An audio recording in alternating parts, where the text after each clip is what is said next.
Hello and welcome to Mr. Recapped. Let us look at Miss Marvel first season and episode 2.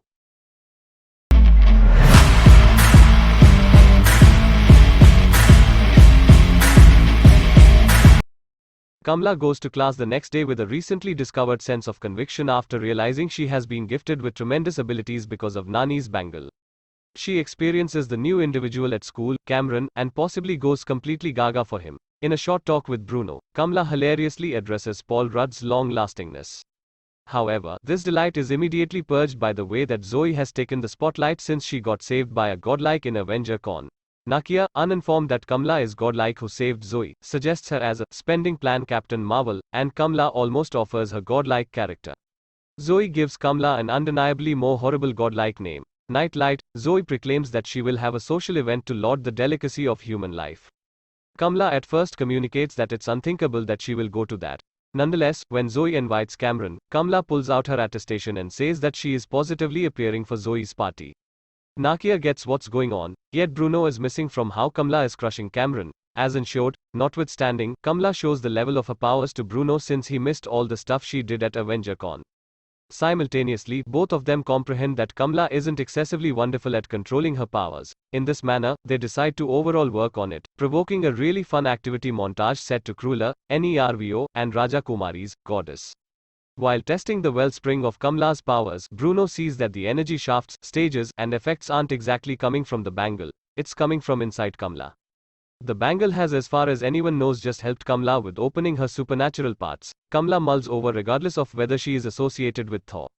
Bruno specifies another objective reality about the bangle. He sees that it has etchings on it. Kamala says it's either Arabic or Urdu. While testing powers is by all accounts fun, reality calls, and we see Kamala and Nakia hurrying to the local mosque since they're late for their solicitations.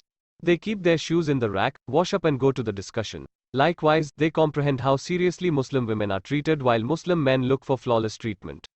Right after getting rebuked by the educator for encroaching upon him during his discussion, Kamala wants Nakia to partake in the mosque board election and accomplish some authentic change. Nakia rejects the suggestion. Notwithstanding, after her shoes get taken, Nakia says that maybe a woman should go to the highest point of the mosque board. Since that is the primary way, women will be managed better around there considering the way that the uncles aren't raised a major ruckus over their difficulties.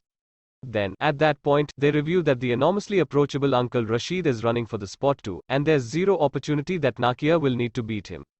Kamala happily ensures that Rashid has nothing on Nakia because she is the change. Nakia names Kamala as her central goal boss. Back home, pressures are at this point extreme in the Khan family. Kamala puts forth a fair attempt to get back cordial with her mother by saying, sorry, for getting ceaseless.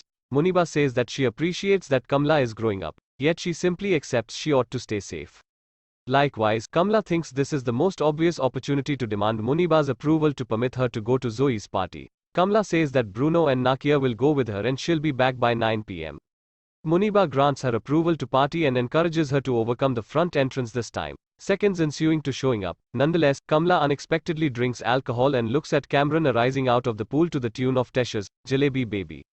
They all familiarize themselves with each other and are promptly constrained to run out of there because the police assaulted Zoe's home. While moving away from the police in Cameron's vehicle, we see that Bruno is jealous of how Kamala is crushing Cameron and does all that could be within reach to upset it.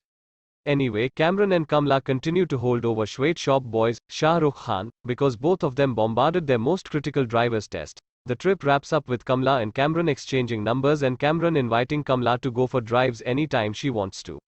Nakia looks stimulated for her, while Bruno looks mooched. Directly following getting back, Kamala breaks out in an entertainingly enchanting, however whimsical, Be My Baby by the Ronettes dance progression, which changes into a little jazzed up gathering of Cameron and Kamala floating around with sloths. Kamala gazes vacantly at nothing in particular about Cameron, causing the light that regularly radiates from her hands to appear on her nose. Kamala rushes to the washroom and endeavors to get it off or calm herself down so the light vanishes. Nakia, expecting that Kamala is on her period, gets tampons for her. She says she furthermore has pads since she knows how peculiar Kamala's mother can be about tampons. This, joined with Muniba and Yusuf's sustaining, has a couple of stunning equivalents with Becoming Red, as that Disney Pixar film incorporates outrageous supporting and superpowers going probably as a likeness for pubescence. Getting back to M's wonder, Kamala shows how things are changing for her unnecessarily rapidly and she feels like she can't keep up. Nakia ensures Kamala that inclination as such is okay. Nakia communicates that between the hijab and the chicks, her people can barely outwardly associate with her any longer. Kamla asks Nakia how she makes everything look so normal. Nakia says that it's troublesome. She says that she has for each situation either been exorbitantly white for specific people or unreasonably ethnic for others, and that sucks. She says that at whatever point she initially put on the hijab, she expected to calm specific people down. However, that is the place where she comprehended that she didn't need to exhibit anything to anybody. Nakia says that when she puts on the hijab, she feels, for example, herself and that she has an explanation. That is the place where she reveals to Kamla that she has set in her name for the mosque board. Kamla acclaims her for that. Before going any further, I ought to say that I can't underline enough how critical this little conversation is. I have no clue about how careful American groups are about the conversation around hijab in India. Muslim women who wear hijab are being misled in schools, in workplaces, and without trying to hide puts as well. Close by and public ministers are working up the fire to make a pessimistic sentiment about the hijab while courts are settling on such enthusiasm. Moreover, as the stars of standard Indian redirection remain silent, seeing a Marvel show embrace its Muslim character and examine the choice to wear the hijab is gigantically hoisting. Hence, view this as a significant, thankful to creator Bishar K. Ali, boss Meera Menon, writer Kate Gritmong, Iman, Yasmin, and everyone related to the production of M's Wonder for this scene. Nakia credits Kamla as a beautiful kurti and studs, to look ideal for Cameron as she goes for her most paramount driving representation. Bruno gets called up by Gabe, and he enlightens Bruno that his application has been recognized for the early immersion program at Caltech. Anyway, instead of getting as stimulated as Gabe, Bruno shows dread since he would prefer not to go to California now. Bruno endeavors to make it about cash. Nonetheless, Gabe says that it's unquestionably paid for. Kamla gets along with Cameron. Bruno in the center between them asks when she hopes to practice her powers. Kamla says she can't plan right now since she's going out with Cameron. Nonetheless, Kamla invites Bruno to the Eid gathering. Bruno recognizes the hello while Kamla goes out with Cameron. Cameron permits Kamla to drive. They go to a bistro called Bombay Spice. They examine having a keen interest in King, who is a Bollywood star in the MCU. Kamla insinuates her mom as Ammi, and Cameron says that she doesn't have to figure out that Ammi implies mother since he knows that. It's a really sweet second as it shows that so supporting to be with someone gets a handle on your social establishment. They talk about how Cameron's mother likes Kingo Sr. Regardless, their date is disrupted by Amir and his soulmate, Taisha. To make an effort not to say that she's making the rounds, Kamla says that Cameron is their cousin. Amir gets some data about his articulation, yet he's conveniently deceived by Cameron's misrepresentations. During dinner, Yusuf, Muniba, Kamla, Amir, and Taisha examine Amir going through a goth stage. The subject quickly moves to the Khan's starting points and the partition of 1947. Amir and Muniba agree that examining the partition will damage the energy of the dinner. At the point when Muniba goes to the kitchen, Yusuf resumes his story about the partition. He says that Muniba's family expected to get to the train station to Triumph, ultimately the last train out of the city. Muniba's mother, Sana, was just a small kid then and got disengaged from her people. Sana's father endeavored to see her yet couldn't because he was hurt and expected a versatile stick to get around.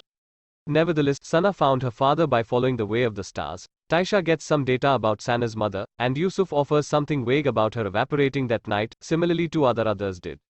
That is when Kamla has an earth-shaking vision of a woman captivating her, and she swoons. At the point when Kamla recaptures awareness, she sees everybody slouching over her, with Amir believing it's the impact of the stink eye and Muniba chastening her for either not eating anything or eating excessively. Sometime thereafter, Kamla hits up Sana to discuss the bangle. Sana says that it had a place with her mom, Aisha. Yusuf hears Kamla conversing with somebody. Kamla requests that Sana give her some more data about the bangle, yet she rejects it. Yusuf attempts to burst in, but Kamla stops her with her powers. At last, he gets in and is astounded to see that Kamla is a long way off from the entryway. Yusuf leaves expeditiously, expecting that he has vexed Kamla. The next day, Kamla gets some information about Aisha. Muniba, shockingly, says that Aisha brought disgrace to their whole family and denies Kamla from bringing her up once more. The family leaves for the Eid gathering at the neighborhood mosque. Nakia should be visibly attempting to get her votes and putting her flyers wherever she can. Kamla attempts to remark on Nakia's astonishing looks, yet she closes Kamla down and advises her to zero in on getting votes since everybody's there to just eat and blabber. In this way, Nakia partitions them three for most extreme effort and advances herself in the accompanying areas of the local area: the mosque bros, the pious boys, the Sunday school teachers, the Insta clique, the converts, the mini harami girls, lastly, the illuminants. Kamla goes for the illuminants since she feels they know something about Aisha, and Nika goes for Yusuf. Nakia cleverly maneuvers Yusuf toward getting her vote, who might somehow favor his closest companion, Rashid. Nakia reminds Yusuf that Kamla is her dearest companion, and she's aiding her activity, her right as a resident of the USA to partake in the majority rule system. To fantasy about building a superior future. Then she logically inquires as to whether he doesn't expect to burglarize two young ladies, Nakia and Kamla, of that future. She even ventures to such an extreme as to consider herself Yusuf's other girl. Nakia even name drops the women's suffrage movement. Yusuf is left astounded, and that is when Nakia drops her democratic pin on his plate and advises him to decide in favor of her. Yusuf watches in dismay as Nakia leaves. At the police headquarters, Zoe is fringed, bothered by Agent Deaver and Agent Clary into conceding that the superhuman attempted to kill her and that she has a place with an ethnic minority local area. They even arranged something many refer to as a tri-state clear, using which they'll look through each sanctuary, public venue, and mosque. What Clary says thereafter is significantly seriously chilling. He says to be conscious while doing the breath as the FBI is as of now surveilling them. It doesn't make any difference on the off chance that they express it to scare Zoe or not, yet this is the nearest the protected playing MCU comes to resolving the issues of observation in white America. In the meantime, at the mosque, in the wake of lobbying for Nakia, Kamla gets some information about Aisha. They offer no substantial responses and utter a pile of similar rubbish about how Aisha brought disgrace to the family. They blame her for being a snake, having numerous mysterious illicit relationships, and killing a man during partition. Granted, they are saying this truckload regarding somebody's extraordinary grandma before them. That is South Asian culture for you. We'll address custom and being conscious towards our older folks and afterward resort to sexism immediately. Notwithstanding, the conversation around Aisha is racked as everybody figures out that a youngster is hanging off of a pinnacle while attempting to click some selfies. Kamla understands that she must be superhuman and save the youngster before he tumbles to his demise and uses the tumult to change into her outfit. Quick version, Kamla's salvage is trying yet madly humorous as she attempts to keep the youngster occupied from his destruction by making him discuss his solace food. What's more, when the youngster chooses frozen yogurt pizza, they begin to differ about thinking of it as a part of solace food since it's gross, while Kamla advances toward him. Right when the youngster is going to drop, Kamla gets him and circulates the web. However, while cutting him down, Kamla has one of her seizures where she sees a lady calling her once more. That makes Kamla let go of the youngster and save him once more. Damaged by her vision, she leaves and into a rear entryway. She's gone after by the Stark robots and Diva. DOD person tried to shoot Kamla, and she's used her power and escaped. But she fell down after hit the chute on her. At the same time, Cameron came and helped her to pick on car. After get the car, she's shocked because she saw the exact lady on her vision. Episode 2 is complete, and we will see you on episode 3. If you enjoyed this video and want to hear from me again, be sure to hit that subscribe button before you go. Thank you.